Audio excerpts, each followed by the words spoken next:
이사야 24장.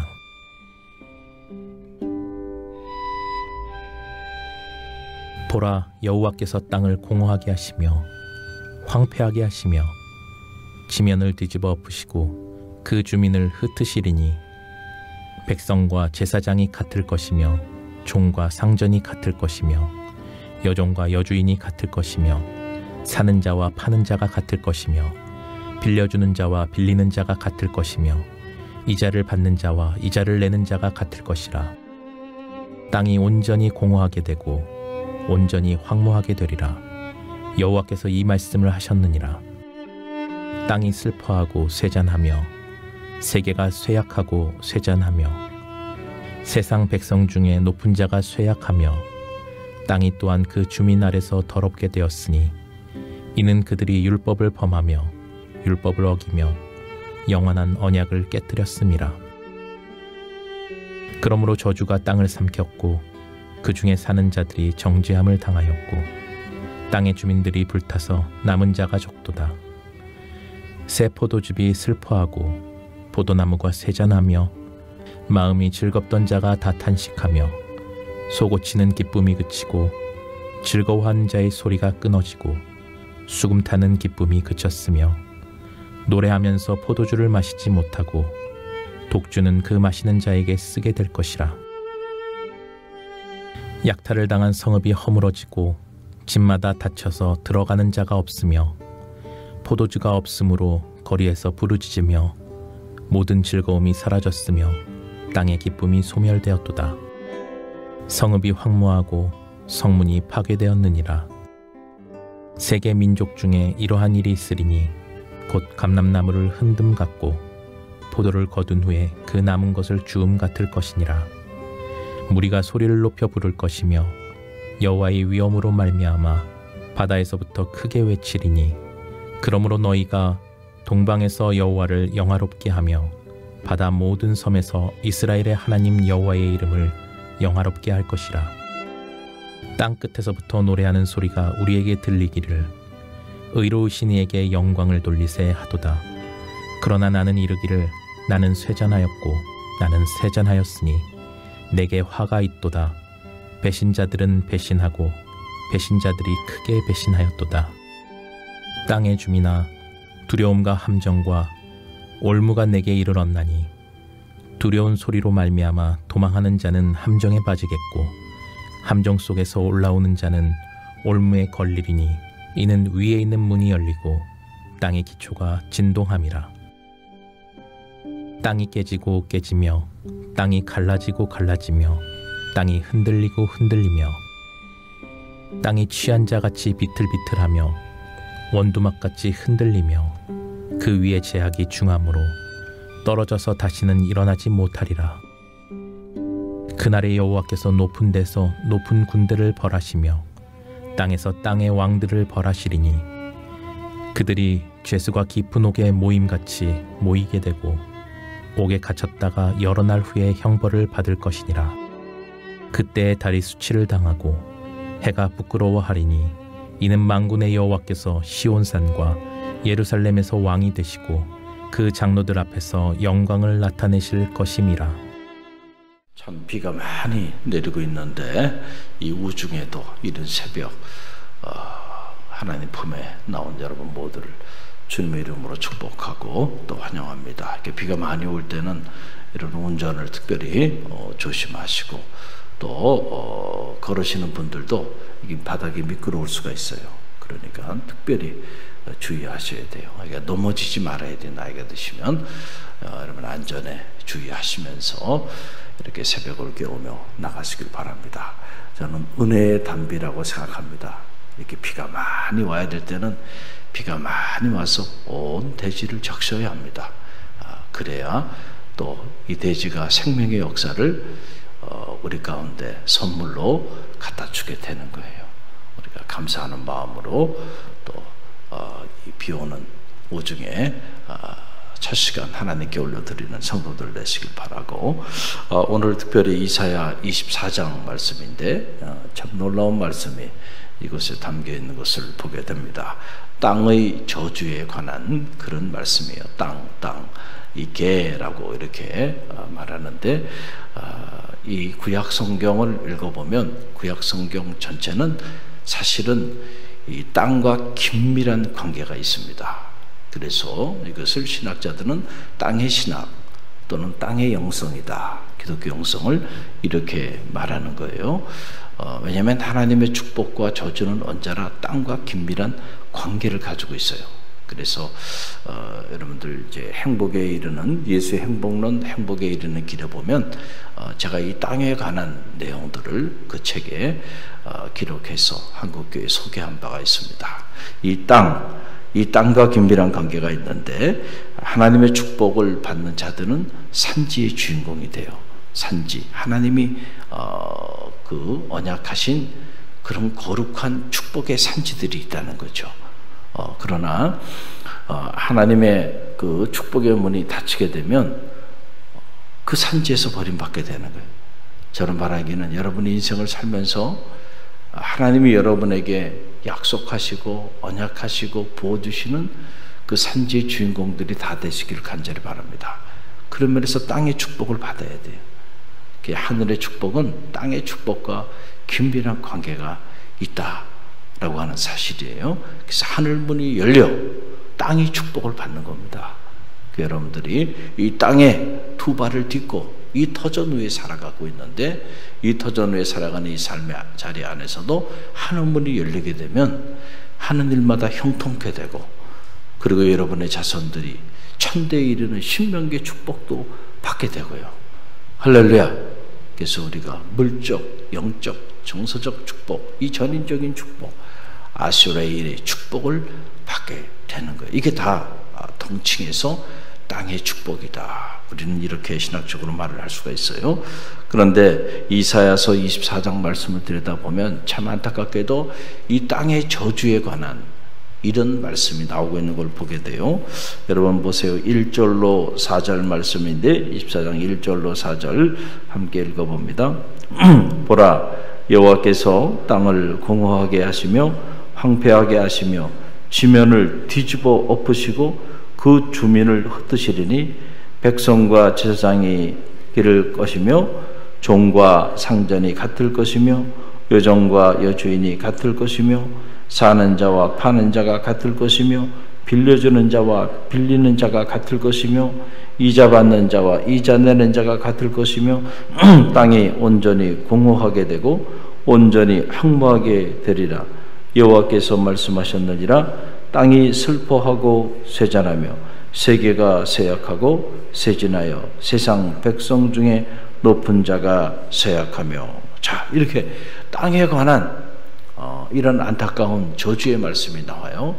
그러니까 땅이 공허해진다. 땅이 공허해진다는 건 뭐예요? 우리가 창세기 1장에 보게 되면은 하나님이 말씀으로 천지를 창조하시기 전에 그때 세상에 자리했던 것이 바로 뭡니까?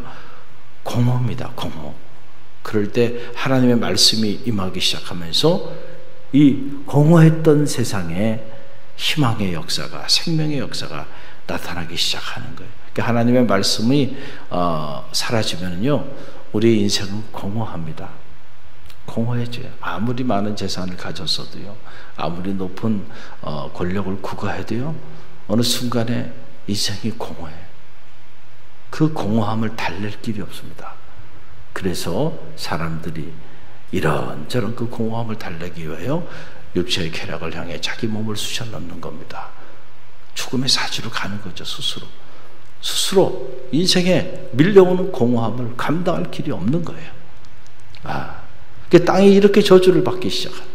그리고 땅이 황폐하고 이 땅 안에는 질서가 파괴되고, 그리고 이 땅 안이 황폐하게 되는, 그리고 주민들이 다 각기 흩어져 모래알처럼 그렇게 흩어져 버리게 되는 이런 일이 일어나게 되고, 그 다음에 19절로 20절 말씀 보세요. 계속 이어지는 땅의 저주입니다. 함께 읽어봅니다. 땅이 깨지고 깨지며 땅이 갈라지고 갈라지며 땅이 흔들리고 흔들리며 땅이 취한 자 같이 비틀비틀하며 원두막같이 흔들리며 그 위에 제약이 중함으로 떨어져서 다시는 일어나지 못하리라. 여러분 얼마나 무서운 저주의 그런 예언의 말씀입니까? 여러분 난세에 하나님이 선포하여 주시는 살아있는 메시지는요, 이런 무서운 메시지들이에요. 왜냐하면 그 제약이 관영하기 때문에 그렇다는 거예요. 제약이 관영하기 때문에 이런 메시지들이 선포되는 거예요. 그래서 신학자 폴 틸리는 흔들리는 터전이라고 하는 The Shaking Foundations 유명한 설교집을 통해서 시대의 자아상을 흔들리는 터전으로 본 거예요. 터전이 막 흔들려. 근데 그런 터전 위에 살아가고 있는데 어떻게 불안하지 않을 수 있어요? 그렇죠? 여러분은 지진을 경험해 보지 않으셨죠? 지진이 한번 일어나서 막 흔들어 버리면요, 그 공포와 두려움은요 평생 갑니다. 한번 그 지진을 당해본 사람은 그 트라우마 속에서 말이죠, 땅이 흔들린다는 게요, 이게 어떤 건가? 우리 존재의 터전이 그냥 성들이채 말이죠, 땅이 깨지고 또 깨지고 또 깨진다는 거예요. 여러분, 우리의 삶의 터전이 완전히 무너져 내리게 되는 이런 끔찍한 저주에 관한 말씀인데, 자, 그러면은 왜 이렇게 이사야 선지자를 통해서 이건 어떤 특정 나라에만 해당하는 게 아니고 모든 백성들을 향한, 이 세상을 향한 하나님의 예언의 메시지란 말이죠. 자, 그러면 왜 이런 저주를 하나님께서, 땅을 축복하시는 분이 왜 땅을 이렇게 저주하셨을까? 원인이 나와요. 원인이. 여러분 그 우리 원인을 보세요. 5절 말씀 보게 되면 그 정확한 원인이 나옵니다. 함께 읽어봅니다. 땅이 또한 그 주민 아래서 더럽게 되었으니 이는 그들이 율법을 범하며 율례를 어기며 영원한 언약을 깨뜨렸습니다. 그랬어요. 모든 책임이 하나님께 있지 않아요. 우리는 고난을 당하고 재난 가운데 있으면 어떻게 하나님 살아계시면 이룰 수 있냐고 하나님을 향하여 우리가 삿대질을 하고, 그리고 하나님을 향하여 불평하고 원망하면서, 근데 정말 하나님 책임일까요? 가만히 보면 하나님의 문제가 아니야. 문제는 언제나 문제는 우리에게 있습니다. 그렇죠? 하나님이 율법을 제정하셨어요. 율례를 제정하셨어요. 자, 그런데 그것을 자꾸 어기며 살아가. 그리고 우리와 함께 하신 하나님의 그 영원한 언약을 우리가 계속 파기하면서 살아가요. 자, 그렇게 살아가면서 어떻게 여러분 축복을 받을 생각을 하나요? 여러분, 그런 일은 일어나지 않는 거죠. 그러니까 원인이 여기 있는 거예요. 여러분, 율법을 어기는 것이 왜 이처럼 끔찍한 죄가 되나요? 여러 가지 이유가 있겠지만은, 여러분, 율법은 일종의 우리를 향한 하나님의 인생 매뉴얼이에요. 그렇죠? 하나님이 우리를 빚으시고, 그리고 피조물된 우리가 이렇게 살아라. 아담과 하와에게도 여러분, 에덴 동산을 아담과 하와가 졌습니까? 하나님이 다 만드시고, 아담과 하와조차도 하나님이 만드셨지 자기 스스로 존재했습니까? 아니잖아요. 그리고 매뉴얼을 준 겁니다. 너 여기 동산에 있는 모든 것은 네가 즐기고 네가 다 취하고, 그리고 네가 이름도 쳐주고 행복하게 살으라는 거예요. 그러나 동산 중앙에 있는 선악과만큼은 건들지 말아라. 이게 매뉴얼입니다. 그렇죠? 그런데 꼭 그 매뉴얼을 어겨. 그리고 자기 생각대로 나아간다는 거예요. 그래서 패러다이스 로스트가 돼요. 신라권, 존 밀턴이 서사시를 통해서 그렸던 그 신라권. 인류가 왜 낙원을 잃어버리게 되었는가? 대문호 존 밀턴은 이 창세기를 신라권이라고 하는 작품을 통해서 인류에게 불의한 명작을 남기고 메시지를 남긴 거 아닙니까? 오늘도 하나님이 우리에게 허락해 주신 낙원이 있는데, 스스로 우리가 그 낙원, 하나님이 내어 쫓았다기보다는 우리 스스로가 낙원 밖으로 뛰쳐나왔단 말이에요. 그렇죠? 원인을 우리가 제공했으니까. 자, 항상 하나님이 우리에게 말씀하시고 하나님이 우리에게 언약하시고 하나님이 우리에게 율례와 율법을 허락하여 주셨을 때는 그것은 사실은 하나님 자신을 위한 것이라기보다는 우리를 위한 거죠. 아담과 하와를 위해서 매뉴얼을 만들어 주셨던 거죠. 할렐루야. 그래서 우리의 인생의 매뉴얼인데 말씀은 우리가 이 말씀대로 살면 축복의 문이 열리고 행복의 문이 열려요. 틀림없습니다. 그런데 우리는 놀랍게도 그 말씀대로 살지 않습니다. 그러면서 하나님의 매뉴얼대로 살아야 되는데 가만히 보면 자꾸 자기 매뉴얼대로 살아요. 누구 매뉴얼대로 산다고요? 자기 매뉴얼대로 산다네.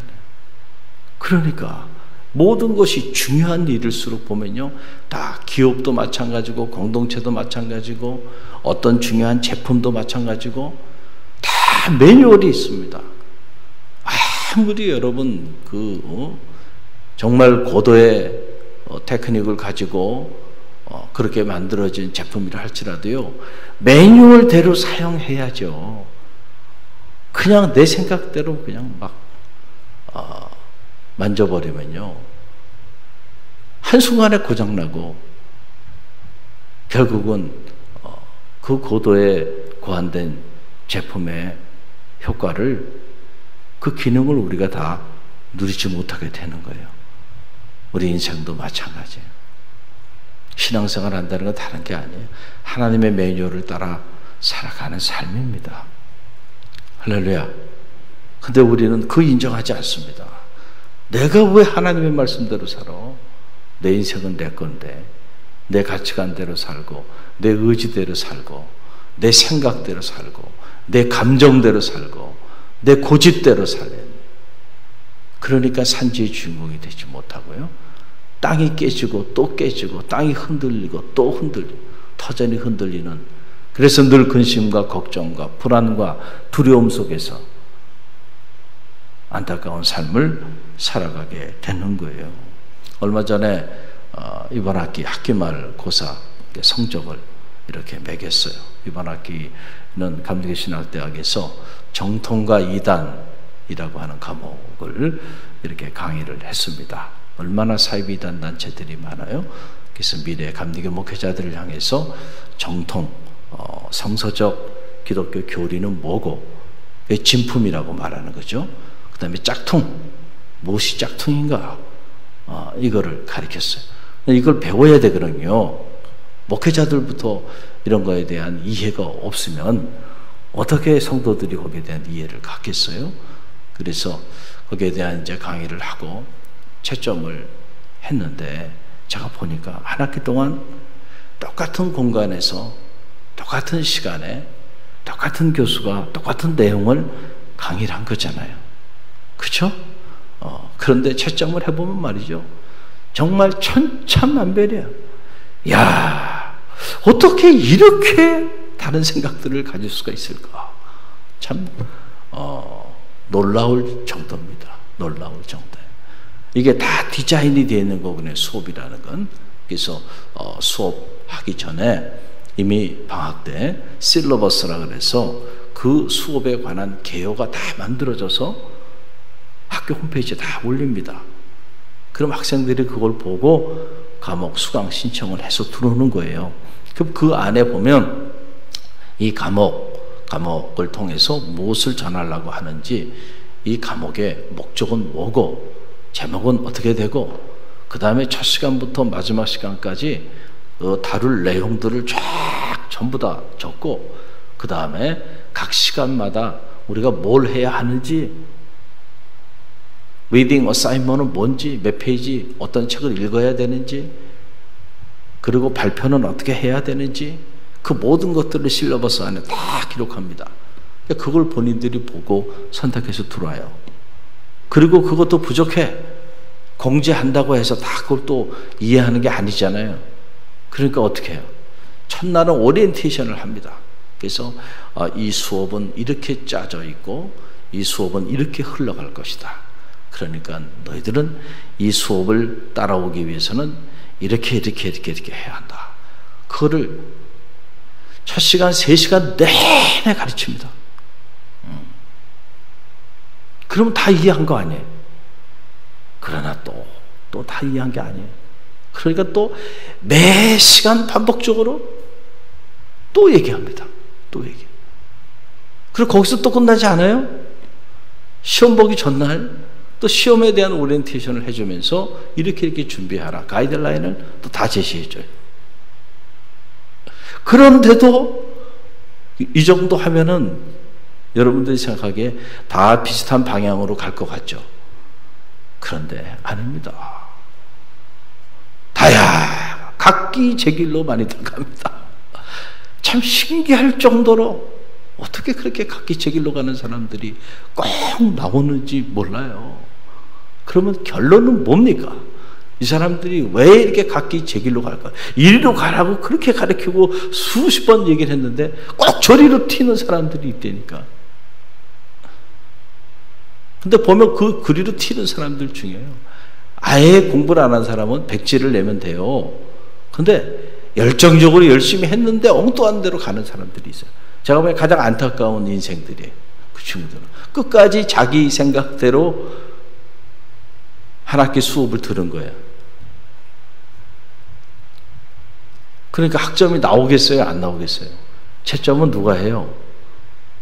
채점은 제가 합니다. 본인이 하는 거 아니에요.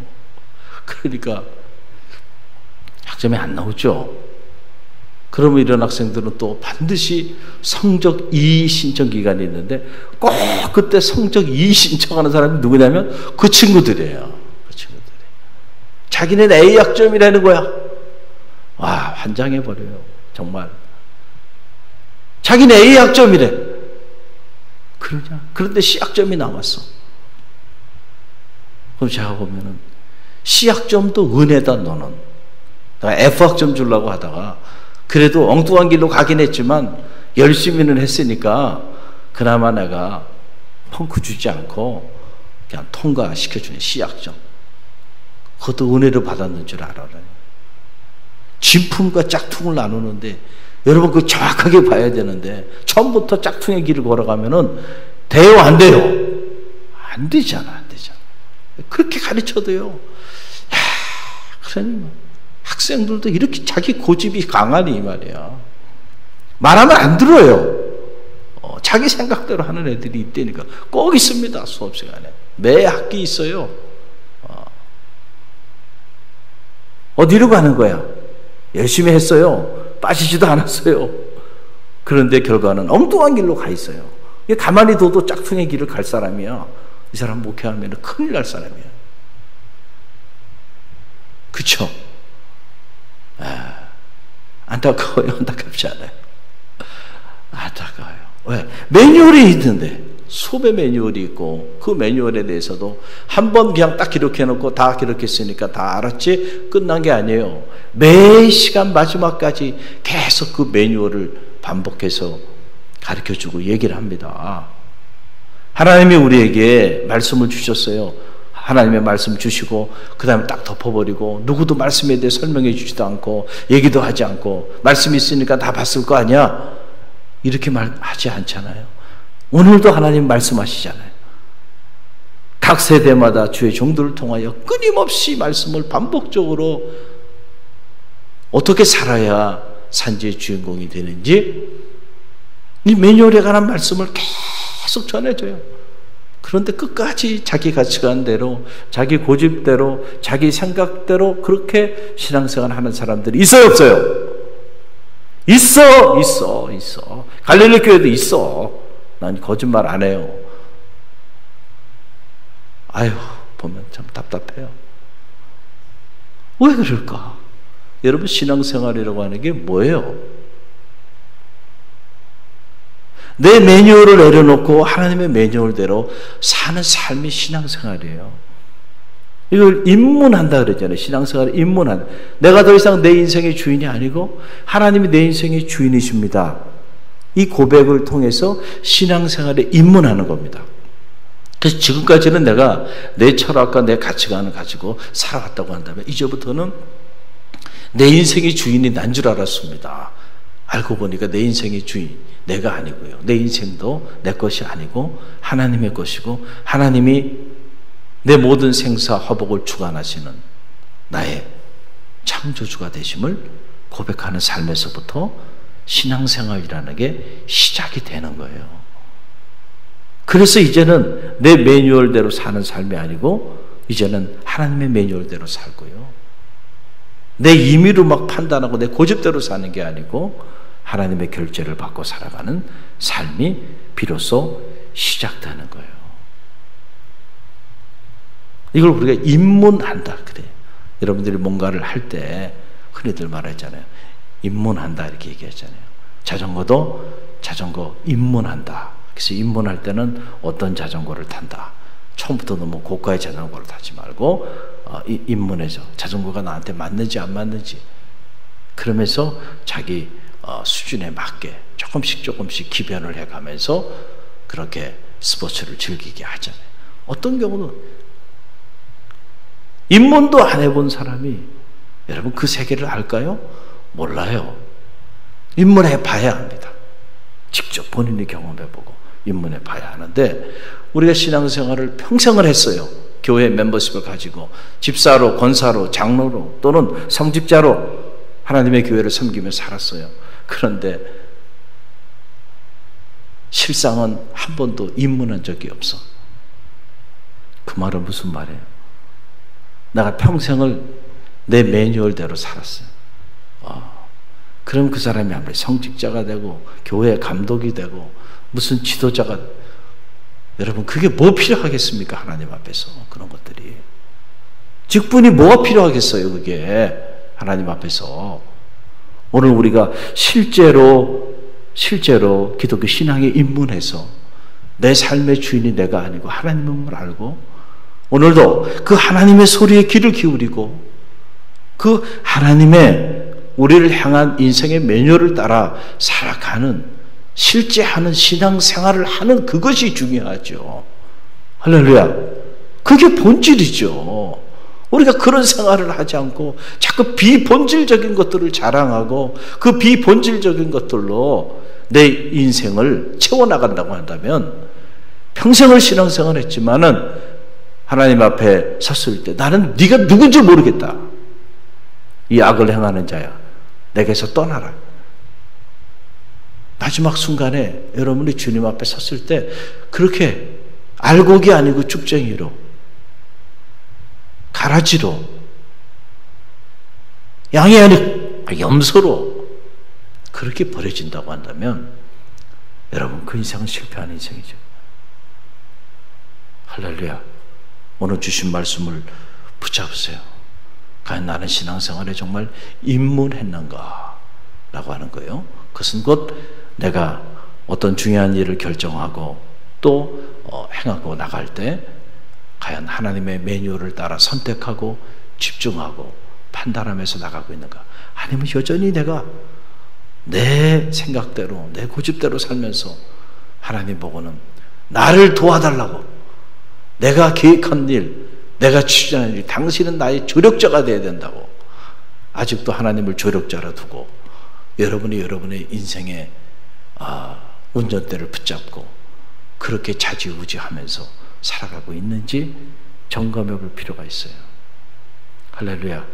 그래서 기도도 하나님 나를 인도해 달라고, Lead and guide me, O Lord God. 하나님 나를 인도해 달라고, 당신이 원하는 방향으로. 그래서 내가 Let me follow you, 내가 당신의 뜻에 따라 살아가게 해달라고. 우리 자녀가, 우리 가정이 하나님의 말씀대로 살아가는 그런 자녀, 그런 가정 되게 해달라고. 여러분 그렇게 기도하는 게 옳아요. 할렐루야. 근데 우리는 기도조차도 내가 주인이 돼서 기도한대. 하나님이 원하는 기도가 아닐 수도 있다. 하나님 우리에게 의심하지 마요. 산지 축복을 주기를 원하시는 분이에요. 그러니까 그분 말씀대로 살면 그 축복의 길을 가는 거예요. 근데 우리가 자꾸 그 사실을 인정하지 않고 글로 가면 저주받을 것 같아. 내 생각대로 하나님 움직여야 돼. 이리로 가야 복을 받을 것 같아. 그 여러분 생각이죠. 하나님 생각이 아니에요. 그래서 우리가 기도하는 일 귀한 일이에요. 그러나 우리가 어떤 자세로 기도하느냐는 더 중요하다. 할렐루야. 오늘도 겸손히 하나님의 소리에 귀를 기울이고요. 하나님이 여러분을 인도해 가시는 분이에요. 낮에는 구름기둥, 밤에는 불기둥으로요. 때를 따라 만나 매출하기를 허락하시고 언제나 앞서가시는 하나님이잖아요. 그 하나님을 잘 따라서 기도보다 앞서지 말고 하나님의 뜻을 따라 그렇게 준행하는 삶을 살게 해달라고 그렇게 기도하세요. 실패함이 없을 겁니다. 할렐루야. 오늘도 주신 말씀 붙잡고 기도하면서 여러분들이 다 산지의 주인공이 되는 그런 축복이 있기를 주님의 이름으로 간절히 축원드립니다.